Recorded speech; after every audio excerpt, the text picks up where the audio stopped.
Kita itu makhluk lemah. Mengendalikan kapan kita ketawa dan kapan kita menangis saja kita tidak mampu kok.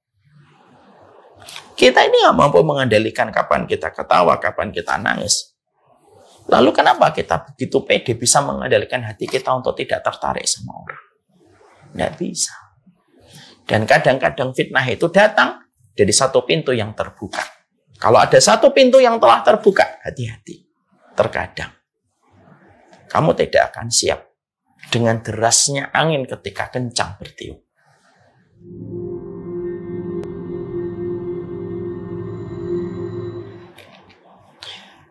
Tapi maaf ya, saya harus menyampaikan.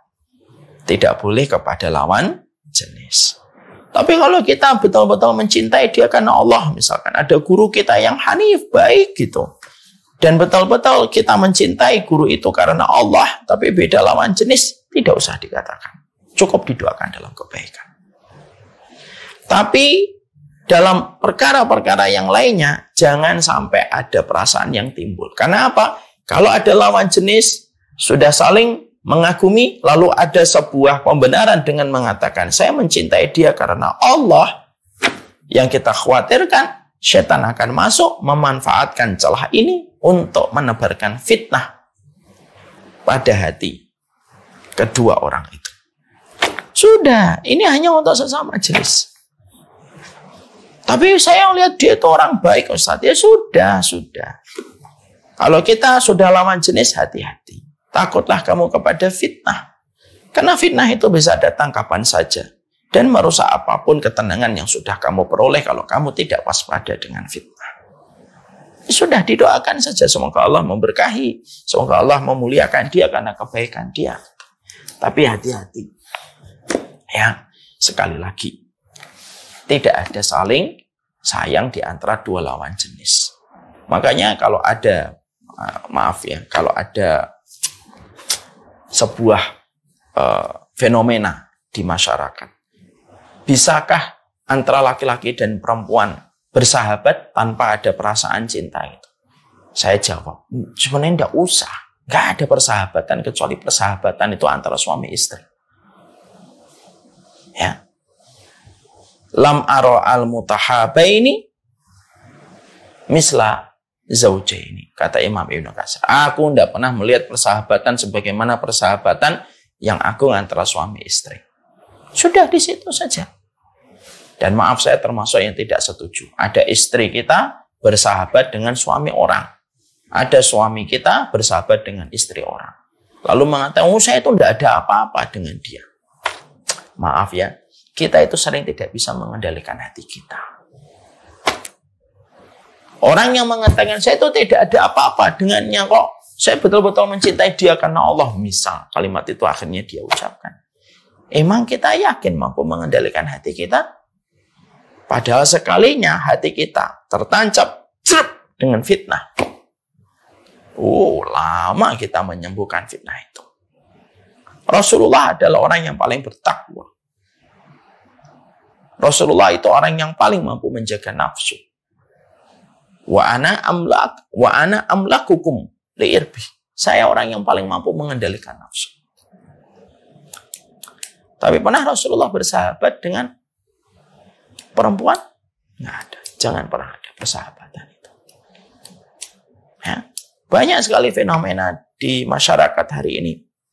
Ketika ada hubungan cross, suami ini bersahabat dengan istri ini. Istri ini bersahabat dengan suami ini.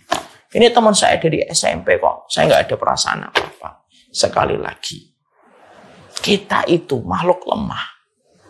Mengendalikan kapan kita ketawa dan kapan kita menangis saja kita tidak mampu kok. Kita ini nggak mampu mengendalikan kapan kita ketawa, kapan kita nangis. Lalu kenapa kita begitu pede bisa mengendalikan hati kita untuk tidak tertarik sama orang? Tidak bisa. Dan kadang-kadang fitnah itu datang dari satu pintu yang terbuka. Kalau ada satu pintu yang telah terbuka, hati-hati. Terkadang kamu tidak akan siap dengan derasnya angin ketika kencang bertiup. Maka yang baik, tutup. Jangan pernah dibuka. Jangan pernah membuka pintu hati kita ketika kita belum siap dengan kencangnya angin yang datang. Kalau semakin kencang anginnya, porak-poranda barang yang kita miliki di dalam rumah. Kalau agak sepoi-sepoi anginnya, bisa jadi kamu masuk angin. Tapi yang jelas, angin kalau sudah datang menerpa, ada banyak konsekuensi yang harus dirapikan setelah itu datang. Maka lebih baik tutup pintu hatimu. Bukalah pintu hatimu hanya untuk kepada pasanganmu yang halal. Kalau hari ini kita belum diberikan oleh Allah, pasangan kita adalah soulmate-nya kita, bestie-nya kita, sahabat kita, minta sama Allah. Ya Allah, jadikanlah dia adalah sahabatku. Dunia dan akhiratku. Jadikan frekuensi bercanda saya sama. Jadikan referensi yang kita baca sama. Jadikan omongan-omongan serius dan omongan receh pun kita sama. Karena itu salah satu kenikmatan dalam kehidupan berkeluarga. Mendapatkan suami, mendapatkan istri adalah takdir. Tapi mendapatkan suami dan mendapatkan istri, cita rasa sahabat itu karunia dan anugerah besar. Ya. Sehingga kalau kita sudah tercukupi love language kita, tangki kasih sayang kita sudah tercover dengan baik, kita tidak perlu untuk mencari kasih sayang lain. Dan kita tidak perlu mencari perhatian lain. Dan kita tidak perlu mencari tema obrolan dengan siapapun. Karena apa? Karena kita sudah dicukupi dengan yang halal. Lazimi doa yang diajarkan oleh Rasulullah. Allahumma kfini bihalalika an haramika wa bifadlika amman siwaka. Ya Allah, cukupkanlah saya dengan yang halal supaya saya tidak perlu melirik yang haram. Ya. Dan cukupkanlah aku dengan keutamaan yang datang mengalir darimu, ya Allah. Dan tidak perlu saya mencari keutamaan yang lainnya. Itu merupakan salah satu doa. Salah satu problem kehidupan hari ini itu apa? Salah satu problem banyak masyarakat hari ini, tak terkecuali siapapun. Kita ini sudah tidak lagi menikmati yang halal, tetapi justru menikmati yang haram. Kenapa ada fenomena narkoba? Nggak menikmati yang halal kok dia. Kenapa ada fenomena 4 orang mati habis minuman keras gitu? Ya karena nggak menikmati minuman yang enak, yang menghangatkan badan tanpa harus merusak dirinya. Kenapa ada fenomena suami menggerebek istrinya di hotel dan istri menggerebek suaminya di hotel bersama perempuan dan laki-laki lain? Karena tidak dicukupi, karena tidak merasa cukup dengan perkara yang halal. Salah satu fenomena yang hari ini beredar di masyarakat itu sebagaimana yang sudah disinyalir oleh para ulama dulu.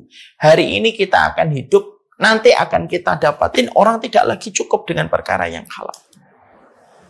Akhirnya, ketika dia mendapatkan itu sudah terjadi, itu musibah. Itulah yang disebut musibah di dalam agama. Itulah musibah yang dikhawatirkan oleh Umar bin Khattab. Ketika Umar bin Khattab itu berdoa, ya Allah, jadikanlah engkau menjadikan musibah yang menimpaku adalah musibah di dalam agama. Musibah dalam agama itu apa sih konteksnya, Ustaz? Kalau kamu sudah tidak dicukupkan dengan perkara yang halal. Ya kan? Kamu nggak menikmati yang halal. Kamu ngambil riba. Udah punya tabungan banyak, kecukupan banyak, makan di restoran dengan payment di atas 1 juta sudah sering kamu lakukan. Lu kok masih ngambil riba, kok merasa masih kurang? Ya karena kita nggak diberikan kenikmatan pada yang halal. Ya. Sehingga akhirnya kalau orang sudah tidak lagi memiliki kenikmatan pada yang halal, itulah sumber segala macam kerusakan. Sumber segala macam kerusakan itu apa? Ketika tidak mencukupkan dalam perkara yang halal, yang hadir pada kehidupan kita. Inilah yang menjadi sebab kita, sekali lagi ya, maaf agak melebar.